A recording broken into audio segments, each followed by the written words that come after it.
ಲೋಕಸಭೆ ಚುನಾವಣೆ ಫಲಿತಾಂಶದ ಬಳಿಕ ದೇಶದ ಪ್ರಧಾನಿ ನರೇಂದ್ರ ಮೋದಿ ಅವರು ರಾಷ್ಟ್ರಪತಿ ಭವನದಲ್ಲಿ ರಾಷ್ಟ್ರಪತಿ ದ್ರೌಪದಿ ಮುರ್ಮು ಅವರನ್ನ ಭೇಟಿ ಮಾಡಿ ರಾಜೀನಾಮೆಯನ್ನ ಸಲ್ಲಿಸಿದ್ದಾರೆ. ಆದರೆ ನೂತನ ಸರ್ಕಾರ ರಚನೆಯಾಗುವವರೆಗೂ ಅಧಿಕಾರದಲ್ಲಿ ಮುಂದುವರಿಯುವಂತೆ ಪ್ರಧಾನಮಂತ್ರಿ ಮತ್ತು ಕೇಂದ್ರ ಸಚಿವ ಮಂಡಳಿಗೆ ರಾಷ್ಟ್ರಪತಿ ದ್ರೌಪದಿ ಮುರ್ಮು ಅವರು ಮನವಿಯನ್ನ ಮಾಡಿದ್ದಾರೆ.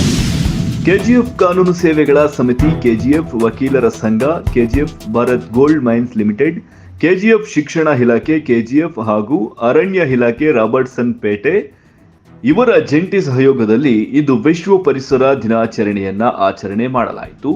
ಇನ್ನು ಮೊರಾರ್ಜಿ ವಸತಿ ಶಾಲೆಯ ಆವರಣದಲ್ಲಿ ವಿಶ್ವ ಪರಿಸರ ದಿನಾಚರಣೆಯನ್ನ ಆಚರಣೆ ಮಾಡಲಾಗಿದ್ದು, ವಿಶೇಷವಾಗಿ ಮುಖ್ಯ ಅತಿಥಿಗಳಾಗಿ ಗಣಪತಿ ಗುರುಸಿದ್ದ ಬಾದಾಮಿ ಸೇರಿದಂತೆ ವಿನೋದ್ ಕುಮಾರ್, ರಾಮಗೋಪಾಲ ಗೌಡ, ಮಣಿಪಾಲನ್, ನಾಗರಾಜ್ ಸೇರಿದಂತೆ ಮತ್ತಿತರರು ಭಾಗಿಯಾಗಿ ಗಿಡ ನೆಡುವುದರ ಮೂಲಕ ವಿಶ್ವ ಪರಿಸರ ದಿನಾಚರಣೆಯನ್ನ ಆಚರಣೆ ಮಾಡಿದ್ದಾರೆ. ವಿಶ್ವ ಪರಿಸರ ದಿನಾಚರಣೆ ಅಂಗವಾಗಿ ಕೋಲಾರ ಜಿಲ್ಲಾ ಪೊಲೀಸ್ ಕಚೇರಿಯ ಆವರಣದಲ್ಲಿ ಸಸಿಯನ್ನ ನೆಡುವ ಮೂಲಕ ವಿಶ್ವ ಪರಿಸರ ದಿನಾಚರಣೆಯನ್ನ ಆಚರಣೆ ಮಾಡಲಾಯಿತು. ಕಾರ್ಯಕ್ರಮದಲ್ಲಿ ಉಪ ಅರಣ್ಯ ವಲಯಾಧಿಕಾರಿ ವೇಣು, ಪಿಐ ಲಕ್ಷ್ಮೀನಾರಾಯಣ, ಆರ್ಎಸ್ಐ ಮಂಜಣ್ಣ, ಜಿಲ್ಲಾ ಪೊಲೀಸ್ ಕಚೇರಿಯ ಅಧಿಕಾರಿ ಮತ್ತು ಸಿಬ್ಬಂದಿಗಳು ಕಾರ್ಯಕ್ರಮದಲ್ಲಿ ಭಾಗಿಯಾಗಿದ್ದರು.